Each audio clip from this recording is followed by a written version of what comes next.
Friends, இன்னைக்கு என்ன video பார்க்க போறோம் அப்படின்னா, ராகி மாவுல வந்து ப்ரௌனி செய்ய போறேன். இப்போ பாருங்க 3 முட்டை உடைச்சு ஊற்றிருக்கேன். இப்போ வந்து இது பிளெண்ட் பண்ண போறேன். இப்போ நல்லா எல்லோ போயிட்டு இங்கே பாருங்க ஒயிட் கலரில் வந்துருக்கு. அடுத்து நம்ம வந்து சர்க்கரை வந்து ஆட் பண்ண போகிறோம்.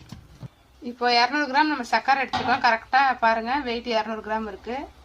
இப்போ வந்து கொஞ்சம் கொஞ்சமாக போட்டு நல்லா சர்க்கரையோட நம்ம சேர்த்து அடிச்சுக்கிறோம்.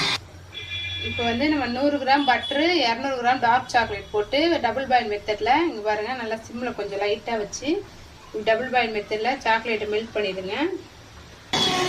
சர்க்கரையும் நம்ம முட்டையும் நல்லா பார்த்து எப்படி க்ரீம் மாதிரி நல்லா வந்துருச்சு. நெக்ஸ்ட் நம்ம வந்து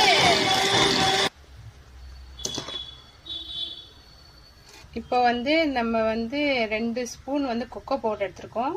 ஒரு பிஞ்ச் அளவு சால்ட் எடுத்திருக்கேன். ராகி மாவு வந்து 150 கிராம் எடுத்திருக்கேன். இப்போ மூணையுமே அப்படியே ஒன்றா போட்டு சலிச்சுட்டு நம்ம மாவோட மிக்ஸ் பண்ணிடலாம். எசன்ஸ் வந்து 1 ஸ்பூன் அளவுக்கு ஊற்றிக்கலாம்.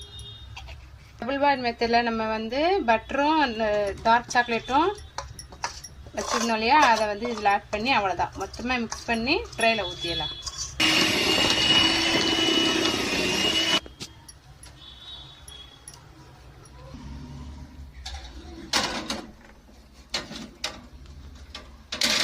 இப்போ வெந்துருச்சான்னு பார்ப்போம். கேக்கு ரெடி ஆயிடுச்சு.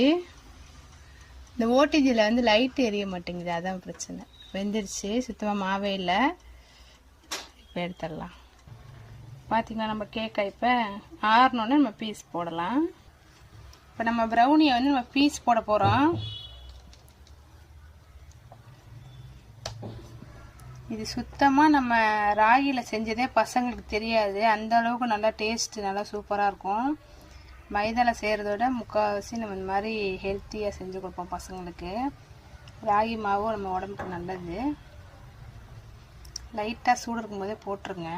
போட்டு வச்சிட்டோம்னா பீஸ் ஆறணுன்னே அப்படியே அழகாக வந்துடும். அப்படியே நம்ம வச்சு அழுத்தவே தேவை. அப்படியே சாஃப்டாக அதுவே உள்ளே இறங்குது. அவ்வளோ சாஃப்டாக இருக்குது அந்த கேக்கு. நமக்கு பார்க்கும் போதே தெரியுது. பார்த்தீங்களா, நம்ம வந்து பீஸ் அழகாக போட்டுட்டோம். இது வேறு ஒன்றும் இல்லை, நம்ம சாக்லேட் நம்ம வேகும் போது இப்படியே வந்தது தான், வேறு ஒன்றும் இல்லை.